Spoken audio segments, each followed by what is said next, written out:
Set Phasers, a highly illogical Star Trek podcast.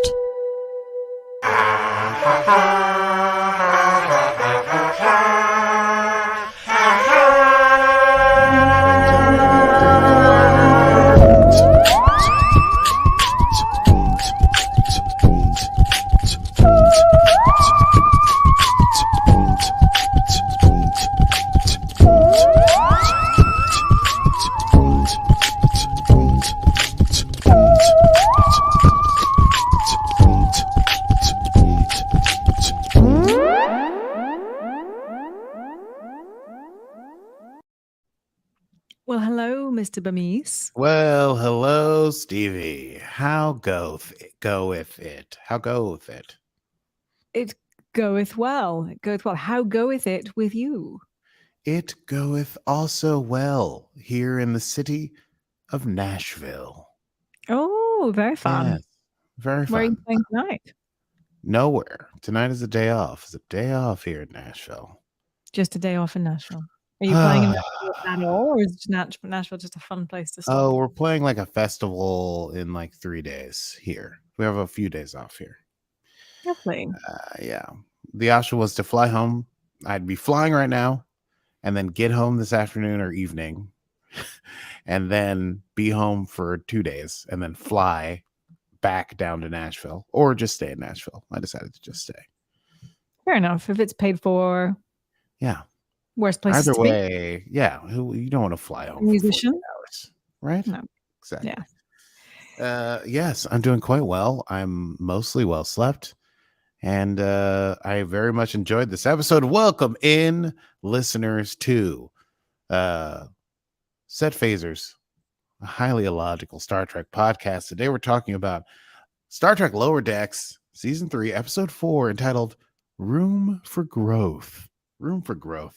And our stardate is stardate 3340918.1. And before we get into running down the episode, I guess we should hit the preamble. Yes. Now, if you are out there and you're thinking, oh, do you know, I do enjoy this Star Trek podcast with these two, I don't know, is that a word? Random, maybe we are, with these two ruffians, these two rascals, Stevie and I like Ram Jam. That's cool. I don't know where I got that from. If you do enjoy the podcast and you are not yet a member of our Patreon, ask yourself, why not? Because offer you in our Patreon. You can join us backstage. You can join us for Zoom hangs. You can join us for watch parties. You can discuss Trek with us. That's really what we want to do. So it's very, very simple. You can go to patreon.com/setphaser to take advantage of this opportunity to join us as a member of our crew. Now, okay, back to you.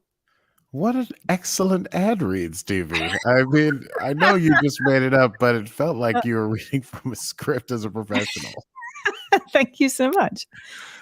To join us. That was very good. I was captivated by that read. Have you ever thought to yourself, okay, well, gosh, let's just run it down. It's time to run it down. Can you run it down for me? What just happened? Can you run it down for me? Yes, well, things are back to normal on the Cerritos. Apparently there's some big thing they're doing with the Carlsbad that they have to prepare for. But before any of that goes down, there's the usual cursed mask episode kind of deal. Captain Freeman touches a cursed mask, gets what do you call it? Where the poltergeist, what do you get taken over? Gets possessed by the spirit Minooki, who will wants to rebuild their temple and is turning the Enterprise into like a sort of like a Babylonian garden temple kind of thing. And it's causing a lot of chaos on the lower decks, and the lower deck crew is sort of upset about it.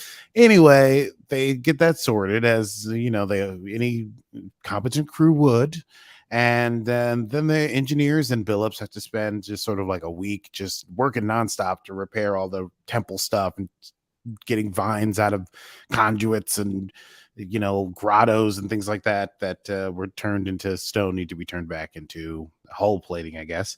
Uh, and the engineering team has been run ragged. So Captain Freeman decides she's going to organize a getaway for the engineering team. They're going to go to a like sort of like a pleasure planet or pleasure sort of like relaxation spa space station and just chill. And so that's that plan. Meanwhile, and Rutherford would be part of that because he's part of the engineering team. But meanwhile, the lower deckers are up in arms about a room lottery.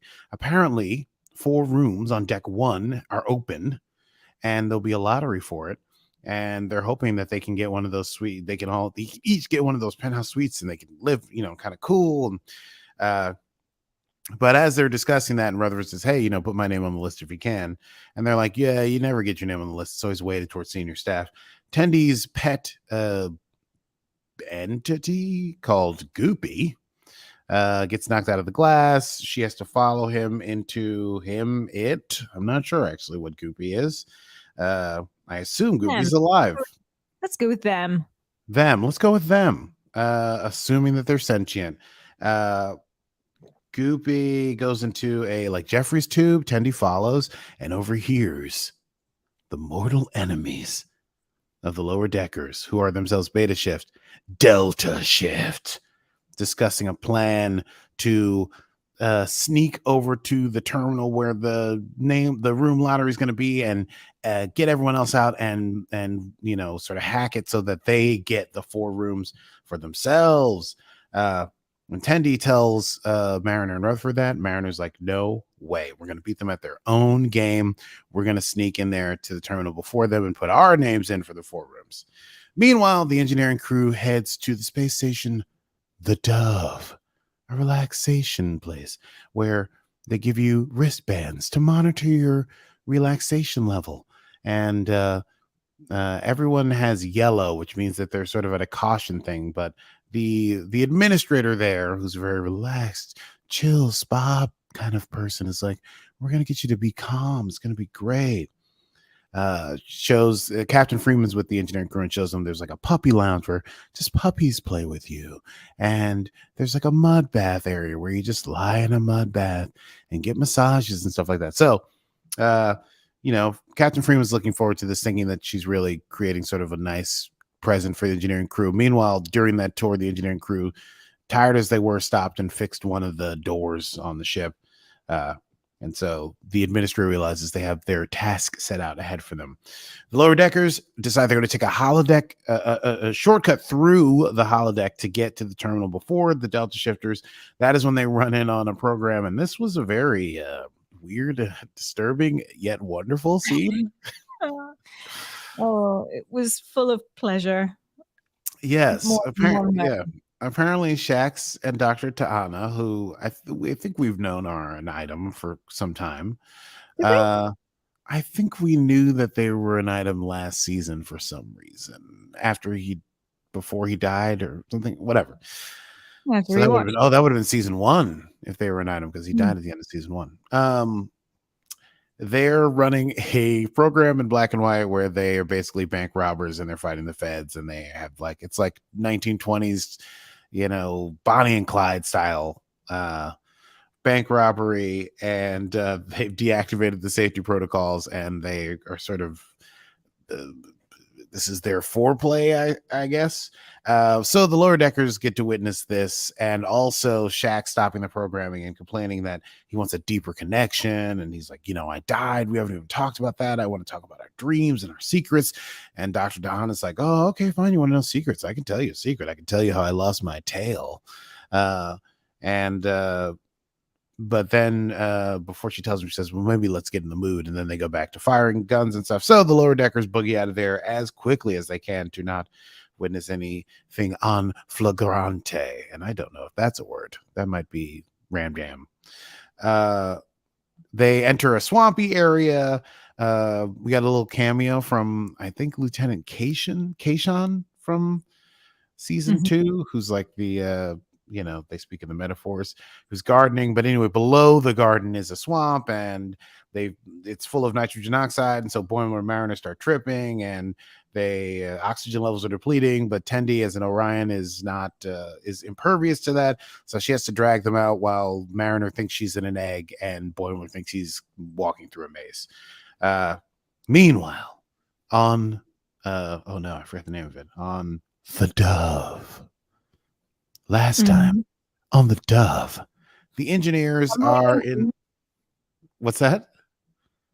Oh, sorry. Something just started playing for some reason. Oh, I was like, your mouth didn't move, but you very effectively sounded like something. Where was I? Meanwhile, on the Dove, the engineers are in a Zen garden, and Captain Freeman is pleased to see that it looks as if they are starting to relax. She herself having come out of some sort of mud bath kind of situation. But instead of zenning out, she realizes they've been drawing a design schematic to get the engines to be 1.5% more efficient. And Freeman gets very upset they aren't relaxing. And so the administrator of the spa is going to go even heavier to make them finally relax.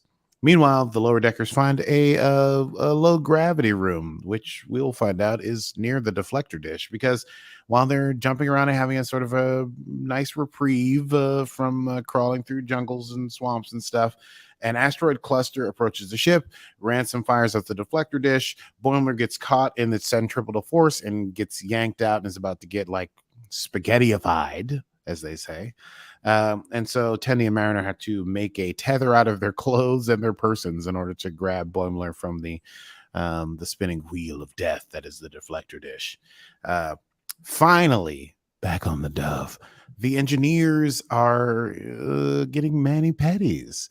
And the administrator and Freeman think they finally nailed it, because now, look, their eyes are covered with cucumbers, getting their hands done, they're getting their feet done. So, there's nothing to be done. Oh, all their wristbands are green.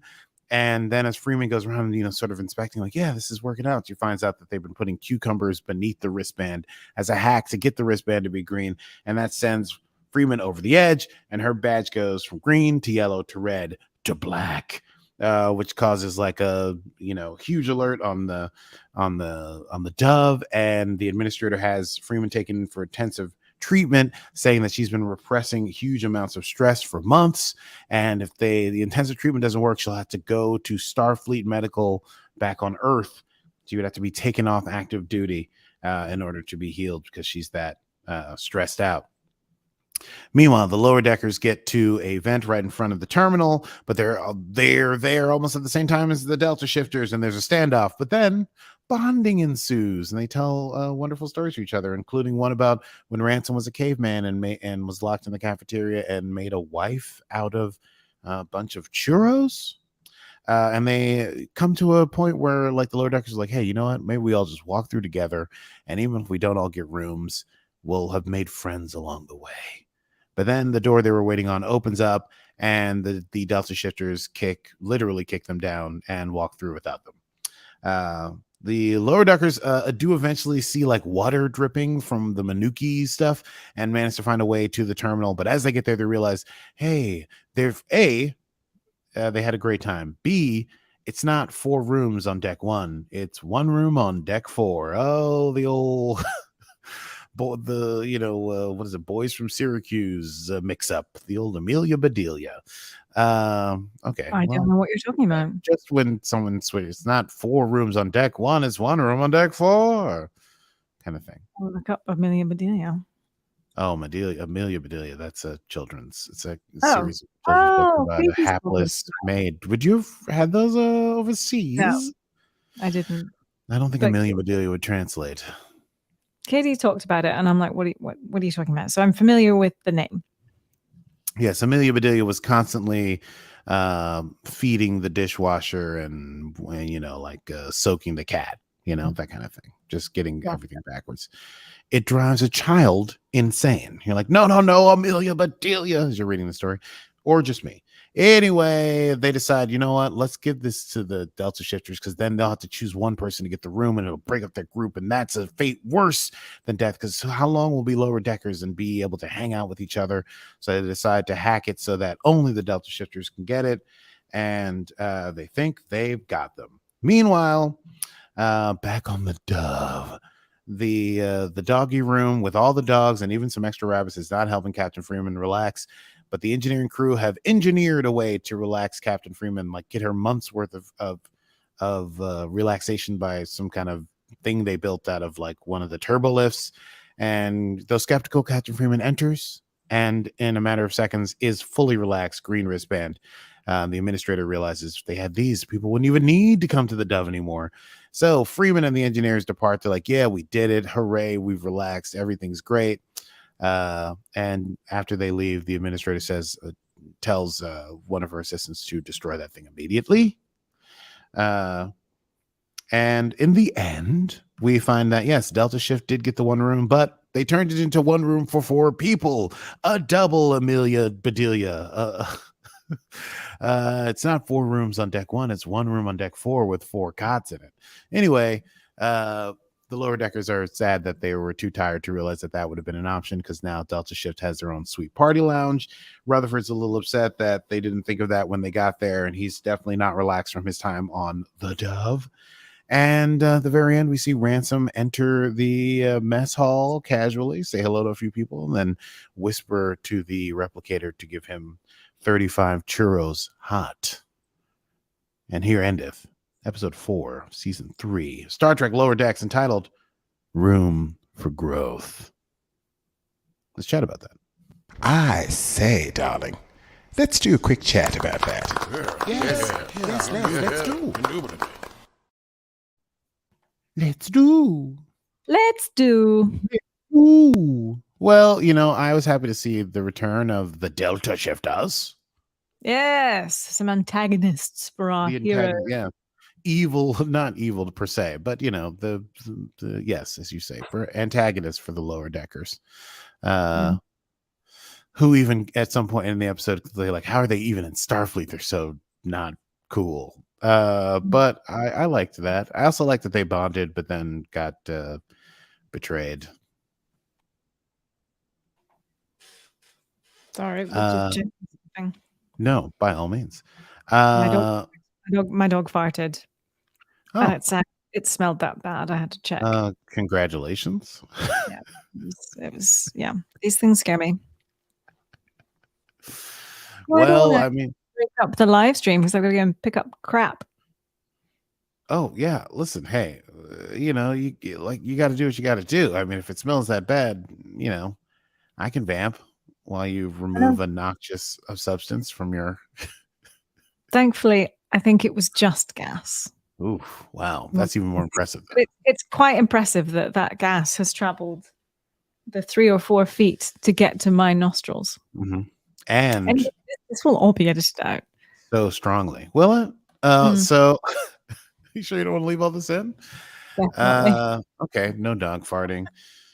I guess I really enjoyed the idea that the engineers, they don't know how to relax, even though they've been working super hard. The way they relax is by engineering. Yeah. And what does Captain Freeman say when they drag her away? She's like, they're all a bunch of goddamn Geordie LaForges or something. Yeah, that's in my quotable moments favorite line. Oh, excellent. I'm sorry I spoiled it, but I thought that was so great that she was just so mad. We know that Geordie doesn't know how to relax. Otherwise, it wasn't like there wasn't a huge amount of progress in this episode, but it was a nice, bonding. Yeah. Not really. I wondered though, because Mariner, there was a comment when they were trying to get the room, and Mariner was like, well, soon Tendi will be a science officer and you'll be the captain soon because you're Bold Boimler. And I thought, oh, okay, maybe it's moving on, or maybe, we're doing all these, we're having hijinks. Yeah. Because we're so scared of moving on. Well, yeah. I was curious. Sorry. No, well, in point of fact, she said you'll be dead because of all your Bold Boimler shenanigans. That's right. And he nodded. He was like, "Yep." Yeah. Well, probably it's very close because Tendi got pulled down the moment a gunshot passed her head. Yeah. So it's very close, but Bold Boimler could be in her Bold Boimler. That was one of my quotes as Mariner talking about Bold Boimler. Yeah, I like this. I like anytime they're all hanging out, and I thought it was Rutherford being offside. Man, it was a slightly less cumbersome, 3-person team hanging out this time. But yeah, I loved it. It was just like a little. That was the main plot line, right? Like the engineer one was the B plot line, I think. Yeah, it's hard to tell. They were both just concurrent. And it all happened, and it's all like just this background stuff because of the cursed mask thing, which is very funny to me because we know the cursed mask archetype for a Star Trek show episode. Yes, the mask. Good times. One thing I did enjoy was at the end when TAS, the engineers created the ultimate stress tool, and TAS was like, "We can't tell anyone," because this Division 14 would not exist. Right. And I don't know. I quite like that. It's just something very perfect today about that. It's perfect. The engineers, made a machine that can cure stress, and it was destroyed by the people at the spa. Yeah. like Control. Yeah, they're like, this can't exist in the universe. And the sphere data. Now, wait, do you have Easter eggs?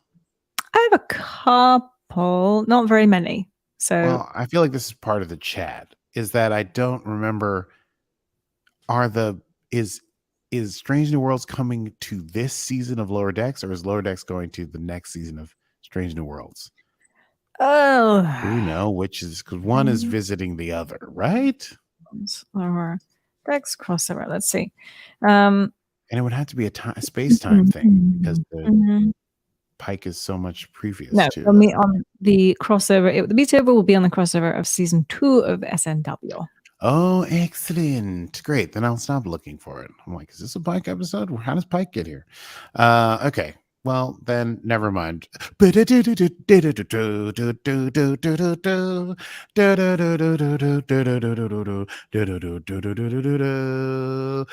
ladies and gentlemen. This is Aki Berbice here at Set Phaser Central. We go immediately to Stevie at the Easter egg desk. Stevie, how are you?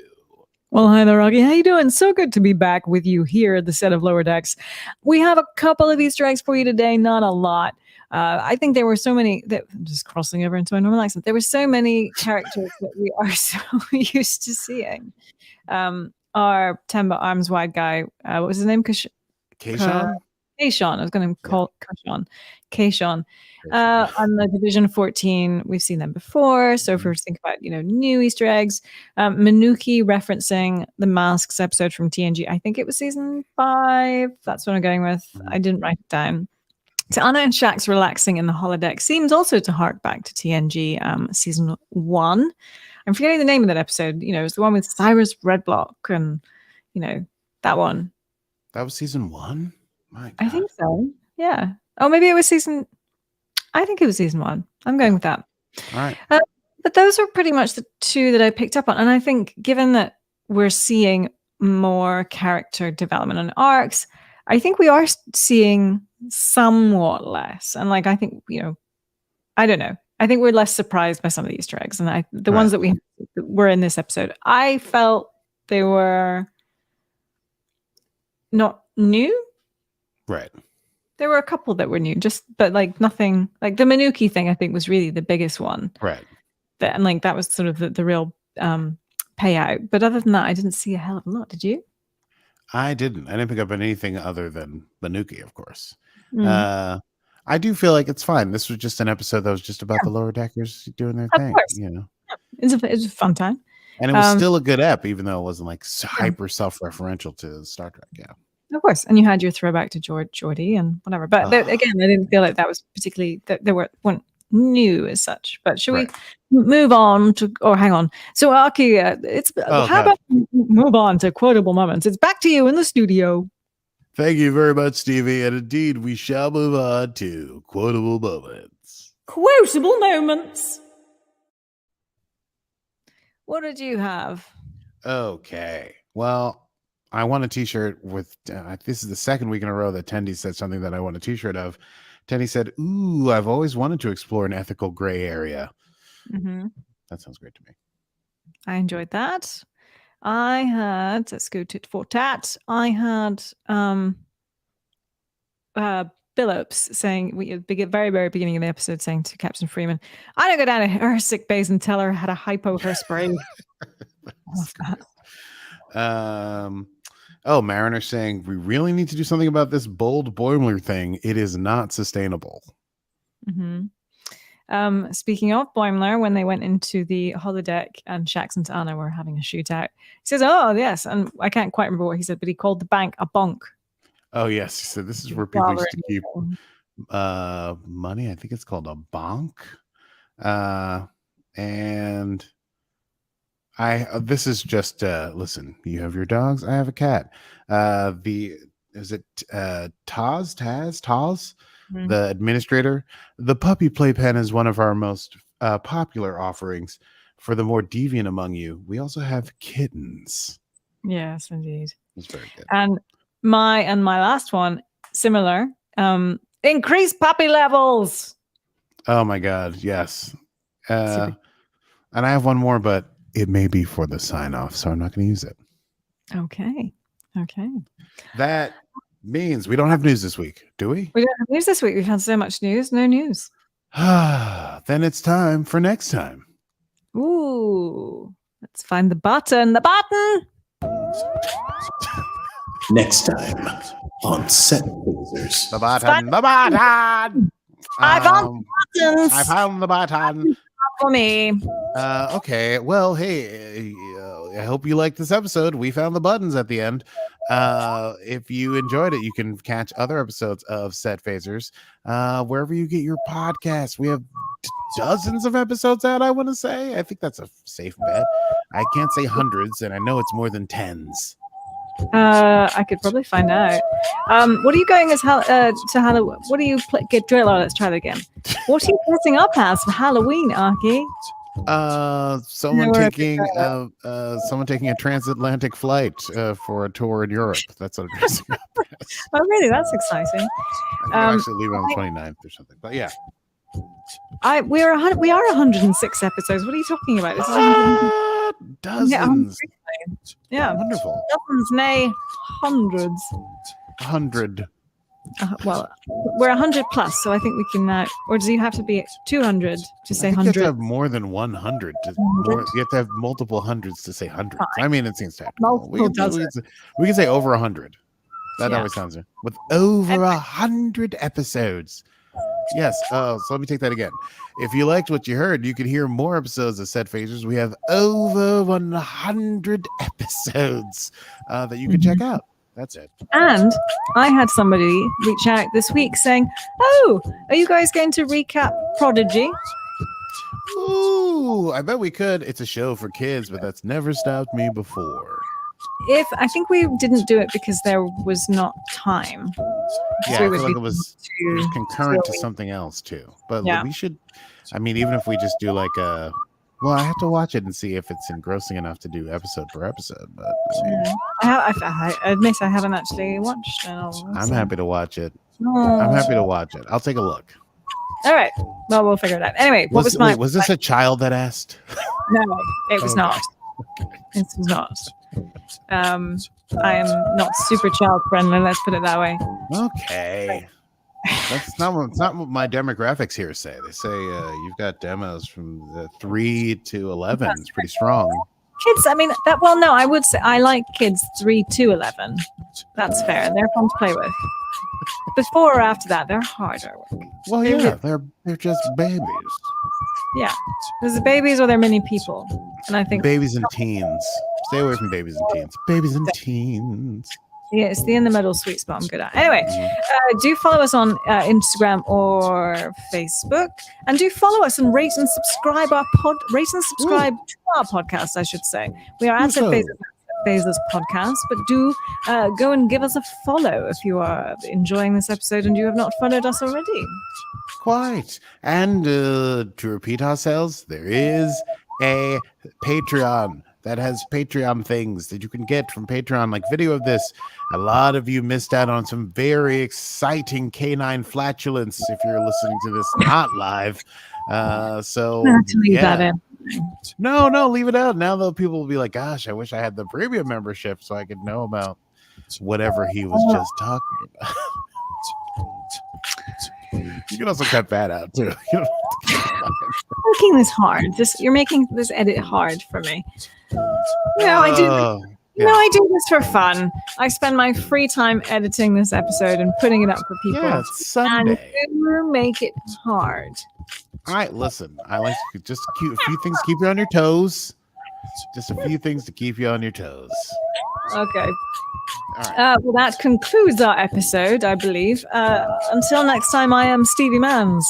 And I am Anti-Grav Boy, protector of the lower decks. And this has been Set Phasers, a highly illogical Star Trek podcast.